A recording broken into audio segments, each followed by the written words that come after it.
मेरे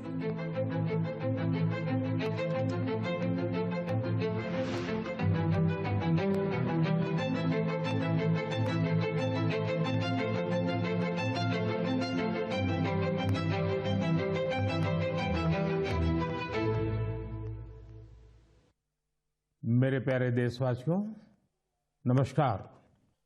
मन की बात में एक बार फिर बात होगी देश की सफलताओं की, देशवासियों की उपलब्धियों की। पिछले कुछ हफ्तों में स्पोर्ट्स हो, साइंस हो या संस्कृति, बहुत कुछ ऐसा हुआ है जिस पर हर भारतवासी को गर्व है। अभी हाल ही में शुभांशु शुक्ला की अंतरिक्ष से वापसी को लेकर देश में बहुत चर्चा हुई। जैसे ही शुभांशु धरती पर सुरक्षित उतरे, लोग उछल पड़े। हर दिल में खुशी की लहर दौड़ गई। पूरा देश गर्व से भर गया। मुझे याद है, जब अगस्त 2023 में चंद्रयान-3 की सफल लैंडिंग हुई थी, तब देश में एक नया माहौल बना। साइंस को लेकर, स्पेस को लेकर बच्चों में एक नई जिज्ञासा भी जागी। अब छोटे छोटे बच्चे कहते हैं, हम भी स्पेस में जाएंगे, हम भी चांद पर उतरेंगे, स्पेस साइंटिस्ट बनेंगे। साथियों, आपने इंस्पायर मानक अभियान का नाम सुना होगा। यह बच्चों के इनोवेशन को बढ़ावा देने का अभियान है। इसमें हर स्कूल से 5 बच्चे चुने जाते हैं। हर बच्चा एक नया आइडिया लेकर आता है। इससे अब तक लाखों बच्चे जुड़ चुके हैं और चंद्रयान-3 के बाद तो इनकी संख्या दोगुनी हो गई है। देश में स्पेस स्टार्टअप भी तेजी से बढ़ रहे हैं। 5 साल पहले 50 से भी कम स्टार्टअप थे, आज 200 से ज्यादा हो गए हैं, सिर्फ स्पेस सेक्टर में। साथियों, अगले महीने 23 अगस्त को नेशनल स्पेस डे है। आप इसे कैसे मनाएंगे? कोई नया आइडिया है क्या? मुझे नमो ऐप पर जरूर मैसेज भेजिएगा। साथियों, 21वीं सदी के भारत में आज साइंस एक नई ऊर्जा के साथ आगे बढ़ रही है। कुछ दिन पहले हमारे छात्रों ने इंटरनेशनल केमिस्ट्री ओलंपियाड में मेडल जीते हैं। देवेश पंकज, संदीप कुची, देवव्रत प्रियदर्शी और उज्जवल केशरी, इन चारों ने भारत का नाम रोशन किया। मैथ्स की दुनिया में भी भारत ने अपनी पहचान को और मजबूत किया है। ऑस्ट्रेलिया में हुए इंटरनेशनल मैथमेटिकल ओलंपियाड में हमारे स्टूडेंट्स ने 3 गोल्ड, 2 सिल्वर और 1 ब्रॉन्ज मेडल हासिल किया है। साथियों, अगले महीने मुंबई में एस्ट्रोनॉमी और एस्ट्रोफिजिक्स ओलंपियाड होने जा रहा है। इसमें 60 से ज्यादा देशों के छात्र आएंगे, वैज्ञानिक भी आएंगे। यह अब तक का सबसे बड़ा ओलंपियाड होगा। एक तरह से देखें तो भारत अब ओलंपिक और ओलंपियाड दोनों के लिए आगे बढ़ रहा है। मेरे प्यारे देशवासियों, हम सभी को गर्व से भर देने वाली एक और खबर आई है यूनेस्को से। यूनेस्को ने 12 मराठा किलों को वर्ल्ड हेरिटेज साइट्स के रूप में मान्यता दी है। 11 किले महाराष्ट्र में, 1 किला तमिलनाडु में।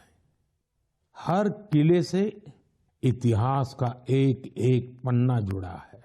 हर पत्थर एक ऐतिहासिक घटना का गवाह है। सल्लेर का किला, जहां मुगलों की हार हुई, शिवनेरी, जहां छत्रपति शिवाजी महाराज का जन्म हुआ, किला ऐसा जिसे दुश्मन भेद न सके। खांदेरी का किला, समुद्र के बीच बना अद्भुत किला। दुश्मन उन्हें रोकना चाहते थे, लेकिन शिवाजी महाराज ने असंभव को संभव करके दिखा दिया। प्रतापगढ़ का किला, जहां अफजल खान पर जीत हुई, उस गाथा की गूंज आज भी किले की दीवारों में समाई है। विजय दुर्ग, जिसमें गुप्त सुरंगें थी, छत्रपति शिवाजी महाराज की दूरदर्शिता का प्रमाण इस किले में मिलता है। मैंने कुछ साल पहले रायगढ़ का दौरा किया था। छत्रपति शिवाजी महाराज की प्रतिमा के सामने नमन किया था। ये अनुभव जीवन भर मेरे साथ रहेगा। साथियों, देश के और हिस्सों में भी ऐसे ही अद्भुत किले हैं जिन्होंने आक्रमण झेले, खराब मौसम की मार झेली, लेकिन आत्मसम्मान को कभी भी झुकने नहीं दिया। राजस्थान का चित्तौड़गढ़ का किला, कुंभलगढ़ किला, रणथंभौर किला, आमेर किला, जैसलमेर का किला तो विश्व प्रसिद्ध है। कर्नाटका में गुलबर्गा,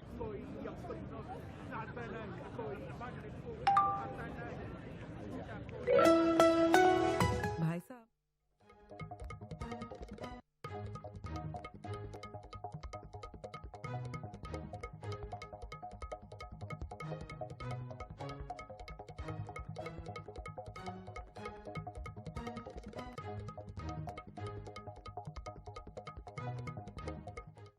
हर बार असफल रहा। बुंदेलखंड में ऐसे कई किले हैं। ग्वालियर, झांसी, दतिया, अजयगढ़, गढ़कुंडार, चंदेरी, ये किले सिर्फ ईंट पत्थर नहीं है, ये हमारी संस्कृति के प्रतीक है। संस्कार और स्वाभिमान आज भी इन किलों की ऊंची ऊंची दीवारों से जागते हैं। मैं सभी देशवासियों से आग्रह करता हूं, इन किलों की यात्रा करें, अपने इतिहास को जानें, गौरव महसूस करें। मेरे प्यारे देशवासियों, आप कल्पना कीजिए, बिल्कुल भोर का वक्त, बिहार का मुजफ्फरपुर शहर, तारीख है 11 अगस्त 1908। हर गली, हर चौराहा, हर हलचल उस समय जैसे थमी हुई थी। लोगों की आंखों में आंसू थे, लेकिन दिलों में ज्वाला थी। लोगों ने जेल को घेर रखा था, जहां एक 18 साल का युवक अंग्रेजों के खिलाफ अपना देश प्रेम व्यक्त करने की कीमत चुका रहा था। जेल के अंदर अंग्रेज अफसर एक युवा को फांसी देने की तैयारी कर रहे थे। उस युवा के चेहरे पर भय नहीं था, बल्कि गर्व से भरा हुआ था। वो गर्व जो देश के लिए मर मिटने वालों को होता है। वो वीर, वो साहसी युवा थे खुदीराम बोस। सिर्फ 18 साल की उम्र में उन्होंने वो साहस दिखाया जिसने पूरे देश को झकझोर दिया। तब अखबारों ने भी लिखा था, खुदीराम बोस जब फांसी के फंदे की ओर बढ़े तो उनके चेहरे पर मुस्कान थी। ऐसे ही अनगिनत बलिदानों के बाद, सदियों की तपस्या के बाद हमें आजादी मिली थी। देश के दीवानों ने अपने रक्त से आजादी के आंदोलन को सींचा था। साथियों, अगस्त का महीना इसीलिए तो क्रांति का महीना है। 1 अगस्त को लोकमान्य बाल गंगाधर तिलक की पुण्यतिथि होती है। इसी महीने 8 अगस्त को गांधी जी के नेतृत्व में भारत छोड़ो आंदोलन की शुरुआत हुई थी। फिर आता है 15 अगस्त, हमारा स्वतंत्रता दिवस। हम अपने स्वतंत्रता सेनानियों को याद करते हैं, उनसे प्रेरणा पाते हैं। लेकिन साथियों, हमारी आजादी के साथ देश के बंटवारे की टीस भी जुड़ी हुई है। इसलिए हम 14 अगस्त को विभाजन विभीषिका स्मृति दिवस के रूप में मनाते हैं। मेरे प्यारे देशवासियों, 7 अगस्त 1905 को एक और क्रांति की शुरुआत हुई थी। स्वदेशी आंदोलन ने स्थानीय उत्पादों और खासकर हैंडलूम को एक नई ऊर्जा दी थी। इसी स्मृति में देश हर साल 7 अगस्त को नेशनल हैंडलूम डे मनाता है। इस साल 7 अगस्त को नेशनल हैंडलूम डे के 10 साल पूरे हो रहे हैं। आजादी की लड़ाई के समय जैसे हमारी खादी ने आजादी के आंदोलन को नई ताकत दी थी, वैसे ही आज जब देश विकसित भारत बनने के लिए कदम बढ़ा रहा है, तो टेक्सटाइल सेक्टर देश की ताकत बन रहा है। इन 10 वर्षों में देश के अलग अलग हिस्सों में इस सेक्टर से जुड़े लाखों लोगों ने सफलता की कई गाथाएं लिखी हैं। महाराष्ट्र के पैठण गांव की कविता धवले पहले एक छोटे से कमरे में काम करती थी। न जगह थी और न ही सुविधा। सरकार से मदद मिली, अब उनका हुनर उड़ान भर रहा है। वो 3 गुना ज्यादा कमा रही है। खुद अपनी बनाई पैठणी साड़ियां बेच रही है। उड़ीसा के मयूरभंज में भी सफलता की ऐसी ही कहानी है। यहाँ 650 से ज्यादा आदिवासी महिलाओं ने संथाली साड़ी को फिर से जीवित किया है। अब ये महिलाएं हर महीने हजारों रुपये कमा रही हैं। ये सिर्फ कपड़ा नहीं बना रही, अपनी पहचान गढ़ रही हैं। बिहार के नालंदा से नवीन कुमार की उपलब्धि भी प्रेरणादायक है। उनका परिवार पीढ़ियों से इस काम से जुड़ा है। लेकिन सबसे अच्छी बात ये कि उनके परिवार ने अब इस फील्ड में आधुनिकता का भी समावेश किया है। अब उनके बच्चे हैंडलूम टेक्नोलॉजी की पढ़ाई कर रहे हैं, बड़े ब्रांड्स में काम कर रहे हैं। ये बदलाव सिर्फ एक परिवार का नहीं है, ये आसपास के अनेक परिवारों को आगे बढ़ा रहा है। साथियों, टेक्सटाइल भारत का सिर्फ एक सेक्टर नहीं है, ये हमारी सांस्कृतिक विविधता की मिसाल है। आज टेक्सटाइल और अपैरल मार्केट बहुत तेजी से बढ़ रहा है और इस विकास की सबसे सुंदर बात यह है कि गांवों की महिलाएं, शहरों के डिजाइनर, बुजुर्ग बुनकर और स्टार्टअप शुरू करने वाले हमारे युवा सब मिलकर इसे आगे बढ़ा रहे हैं। आज भारत में 3000 से ज्यादा टेक्सटाइल स्टार्टअप सक्रिय हैं। कई स्टार्टअप्स ने भारत के हैंडलूम पहचान को ग्लोबल हाइट दी है। साथियों, 2047 के विकसित भारत का रास्ता आत्मनिर्भरता से होकर गुजरता है और आत्मनिर्भर भारत का सबसे बड़ा आधार है वोकल फॉर लोकल। जो चीजें भारत में बनी हो, जिसे बनाने में किसी भारतीय का पसीना बहा हो, वही खरीदे और वही बेचे, ये हमारा संकल्प होना चाहिए।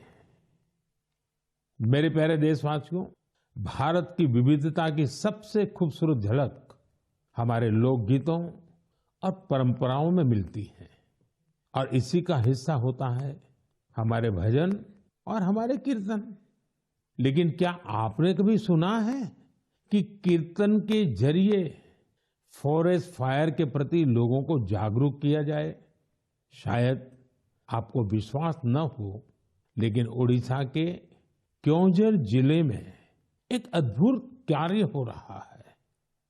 यहाँ राधा कृष्ण संकीर्तन मंडली नाम की एक टोली है। भक्ति के साथ साथ ये टोली आज पर्यावरण संरक्षण का भी मंत्र जप रही है। इस पहल की प्रेरणा है प्रमिला प्रधान जी। जंगल और पर्यावरण की रक्षा के लिए उन्होंने पारंपरिक गीतों में नए बोल जोड़े, नए संदेश जोड़े। उनकी टोली गांव-गांव गई, गीतों के माध्यम से लोगों को समझाया कि जंगल में लगने वाली आग से कितना नुकसान होता है। ये उदाहरण हमें याद दिलाता है कि हमारी लोक परंपराएं कोई बीते युग की चीज नहीं है। इनमें आज भी समाज को दिशा देने की शक्ति है। मेरे प्यारे देशवासियों, भारत की संस्कृति का बहुत बड़ा आधार हमारे त्योहार और परंपराएं हैं। लेकिन हमारी संस्कृति की जीवंतता का एक और पक्ष है।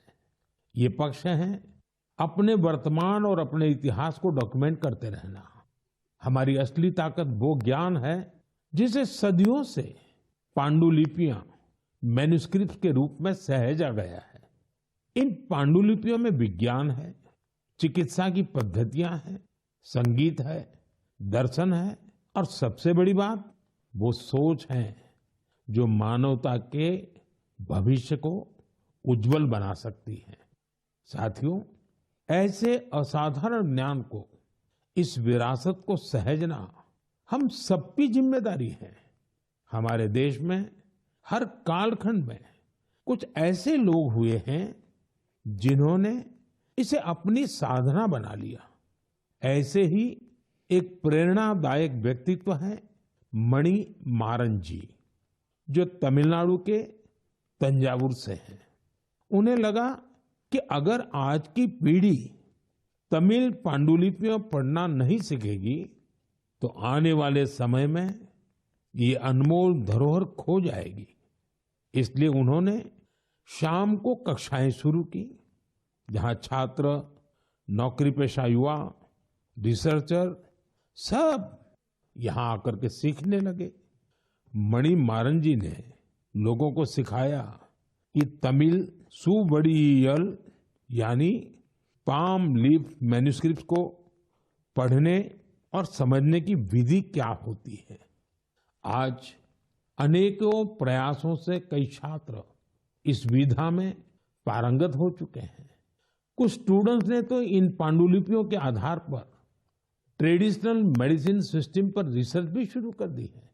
साथियों, सोचिए, अगर ऐसा प्रयास देश भर में हो तो हमारा पुरातन ज्ञान केवल दीवारों में बंद नहीं रहेगा, वो नई पीढ़ी की चेतना का हिस्सा बन जाएगा।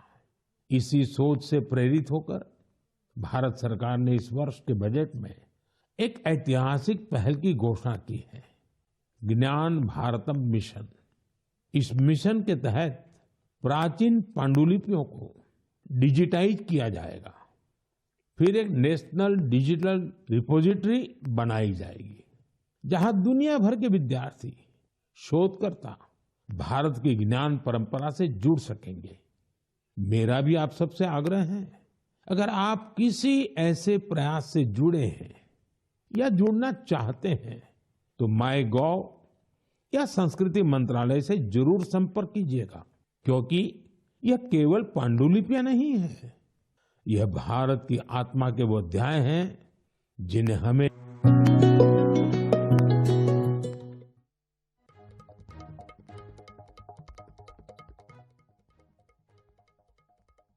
आसपास कितनी तरह के पक्षी हैं, चिड़िया है, तो आप क्या कहेंगे? शायद यही रोज 5-6 पक्षी दिख ही जाते हैं या चिड़िया दिख ही जाती है। कुछ जानी पहचानी होती है, कोई अनजानी, लेकिन ये जानना बहुत दिलचस्प होता है कि हमारे आसपास पक्षियों की कौन कौन सी प्रजातियां रहती हैं। हाल ही में एक ऐसा ही शानदार प्रयास हुआ है। जगह है असम का काजीरंगा नेशनल पार्क। वैसे तो ये इलाका अपने राइनोज, गैंडों के लिए मशहूर है, लेकिन इस बार चर्चा का विषय बना है यहाँ के घास के मैदान और उनमें रहने वाली चिड़िया। यहाँ पहली बार ग्रासलैंड बर्ड सेंसस हुआ है। आप जानकर खुश होंगे, इस सेंसस की वजह से पक्षियों की 40 से ज्यादा प्रजातियों की पहचान हुई है। इनमें कई दुर्लभ पक्षी शामिल हैं। आप सोच रहे होंगे, इतने पक्षी कैसे पहचान में आए? इसमें टेक्नोलॉजी ने कमाल किया। सेंसस करने वाली टीम ने आवाज रिकॉर्ड करने वाले यंत्र लगाए, फिर कंप्यूटर से उन आवाजों का विश्लेषण किया, एआई का उपयोग किया सिर्फ आवाजों से ही पक्षियों की पहचान हो गई, वो भी बिना उन्हें डिस्टर्ब किए। सोचिए, टेक्नोलॉजी और संवेदनशीलता जब एक साथ आते हैं तो प्रकृति को समझना कितना आसान और गहरा हो जाता है। हमें ऐसे प्रयासों को बढ़ावा देना चाहिए ताकि हम अपनी जैव विविधता को पहचान सकें और अगली पीढ़ी को भी इसे जोड़ सकें। मेरे प्यारे देशवासियों, कभी कभी सबसे बड़ा उजाला वहीं से फूटता है जहां अंधेरे ने सबसे ज्यादा डेरा जमाया हो। ऐसा ही एक उदाहरण है झारखंड के गुमला जिले का। एक समय था जब ये इलाका माओवादी हिंसा के लिए जाना जाता था। बासिया ब्लॉक के गांव वीरान हो रहे थे। लोग डर के साये में जीते थे। रोजगार की कोई संभावना नजर नहीं आती थी। जमीनें खाली पड़ी थी और नौजवान पलायन कर रहे थे। लेकिन फिर बदलाव की एक बहुत ही शांत और धैर्य से भरी हुई शुरुआत हुई। ओम प्रकाश साहू जी नाम के एक युवक ने हिंसा का रास्ता छोड़ दिया। उन्होंने मछली पालन शुरू किया। फिर अपने जैसे कई साथियों को भी इसके लिए प्रेरित किया। उनके इस प्रयास का असर भी हुआ। जो पहले बंदूक थामे हुए थे, अब मछली पकड़ने वाला जाल थाम चुके हैं। साथियों, ओम प्रकाश साहू जी की शुरुआत आसान नहीं थी। विरोध हुआ, धमकियां मिली, लेकिन हौसला नहीं टूटा। जब प्रधानमंत्री मत्स्य संपदा योजना आई तो उन्हें नई ताकत मिली। सरकार से ट्रेनिंग मिली, तालाब बनाने में मदद मिली और देखते देखते गुमला में मत्स्य क्रांति का सूत्रपात हो गया। आज बासिया ब्लॉक के 150 से ज्यादा परिवार मछली पालन से जुड़ चुके हैं। कई तो ऐसे लोग हैं जो कभी नक्सली संगठन में थे। अब वे गांव में ही सम्मान से जीवन जी रहे हैं और दूसरों को रोजगार दे रहे हैं। गुमला की यह यात्रा हमें सिखाती है, अगर रास्ता सही हो और मन में भरोसा हो तो सबसे कठिन परिस्थितियों में भी विकास का दीप जल सकता है। मेरे प्यारे देशवासियों, क्या आप जानते हैं ओलंपिक के बाद सबसे बड़ा खेल आयोजन कौन सा होता है? इसका उत्तर है world police and fire games. दुनिया भर के पुलिसकर्मी, फायर फाइटर्स, सिक्योरिटी से जुड़े लोग, उनके बीच होने वाला स्पोर्ट्स टूर्नामेंट। इस बार यह टूर्नामेंट अमेरिका में हुआ और इसमें भारत ने इतिहास रच दिया। भारत ने करीब करीब 600 मेडल जीते। 71 देशों में हम टॉप 3 में पहुंचे। उन वर्दीधारियों की मेहनत रंग लाई जो दिन रात देश के लिए खड़े रहते हैं। हमारे ये साथी अब खेल के मैदान में भी झंडा बुलंद कर रहे हैं। मैं सभी खिलाड़ियों और कोचिंग टीम को बधाई देता हूं। वैसे आपके लिए ये भी जानना दिलचस्प होगा कि 2029 में ये गेम्स भारत में होंगे। दुनिया भर से खिलाड़ी हमारे देश आएंगे। हम उन्हें भारत की मेहमान नवाजी दिखाएंगे, अपनी खेल संस्कृति से परिचय कराएंगे। साथियों, बीते दिनों मुझे कई यंग एथलीट्स और उनके पेरेंट्स के संदेश मिले हैं।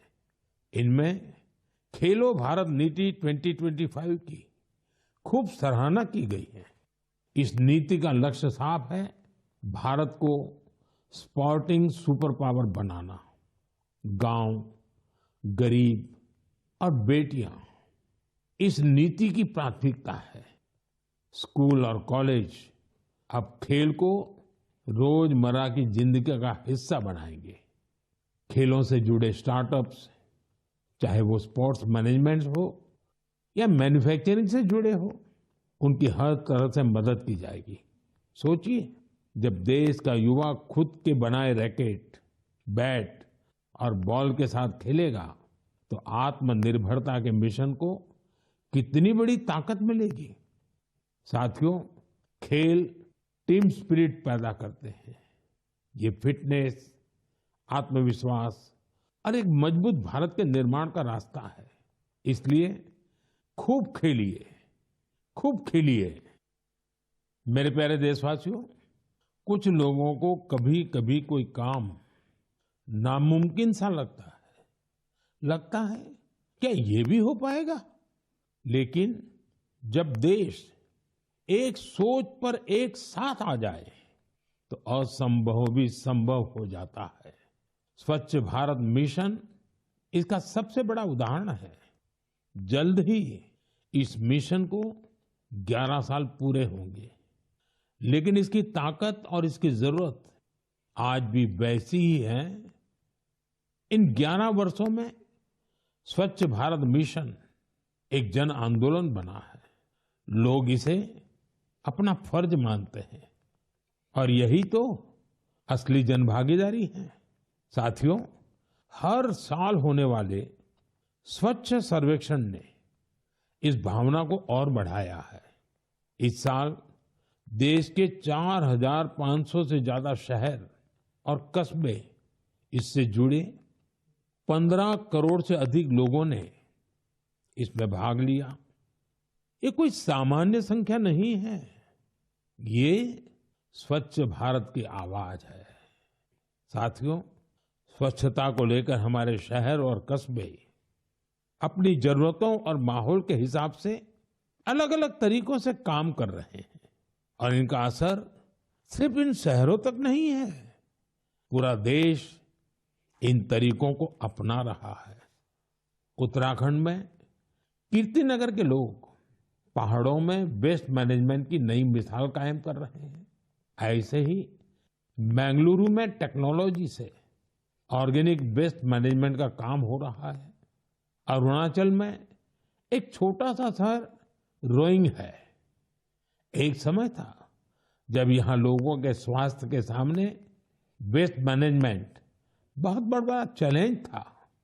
यहाँ के लोगों ने इसकी जिम्मेदारी ली। ग्रीन रोइंग इनिशिएटिव शुरू हुआ और फिर रिसाइकल वेस्ट से एक पूरा पार्क बना दिया गया। ऐसे ही कराड़ में, विजयवाड़ा में वाटर मैनेजमेंट के कई नए उदाहरण बने हैं। अहमदाबाद में रिवर फ्रंट पर सफाई ने भी सबका ध्यान खींचा है। साथियों, भोपाल की एक टीम का नाम है सकारात्मक सोच। इसमें 200 महिलाएं हैं। ये सिर्फ सफाई नहीं करती, सोच भी बदलती है। एक साथ मिलकर शहर के 17 पार्कों की सफाई करना, कपड़े के थैले बांटना, इनका हर कदम एक संदेश है। ऐसे प्रयासों की वजह से ही भोपाल भी अब स्वच्छ सर्वेक्षण में काफी आगे आ गया है। लखनऊ की गोमती नदी टीम का जिक्र भी जरूरी है। 10 साल से हर रविवार बिना थके, बिना रुके इस टीम के लोग स्वच्छता के काम में जुटे हैं। छत्तीसगढ़ के बिल्हा का उदाहरण भी शानदार है।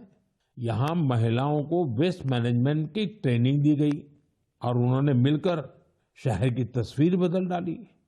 गोवा के पणजी शहर का उदाहरण भी प्रेरक है। वहां कचरे को 16 कैटेगरी में बांटा जाता है और इसका नेतृत्व भी महिलाएं कर रही हैं।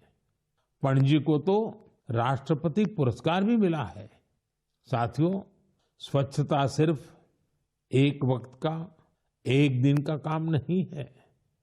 जब हम साल में हर दिन, हर पल स्वच्छता को प्राथमिकता देंगे, तभी देश स्वच्छ रह पाएगा। साथियों, सावन की फुहारों के बीच देश एक बार फिर त्योहारों की रौनक से सजने जा रहा है। आज हरियाली तीज है, फिर नागपंचमी और रक्षाबंधन, फिर जन्माष्टमी, हमारे नटखट कान्हा के जन्म का उत्सव, ये सभी पर्व यहाँ हमारी भावनाओं से जुड़े हैं। ये हमें प्रकृति से जुड़ाव और संतुलन का भी संदेश देते हैं। आप सब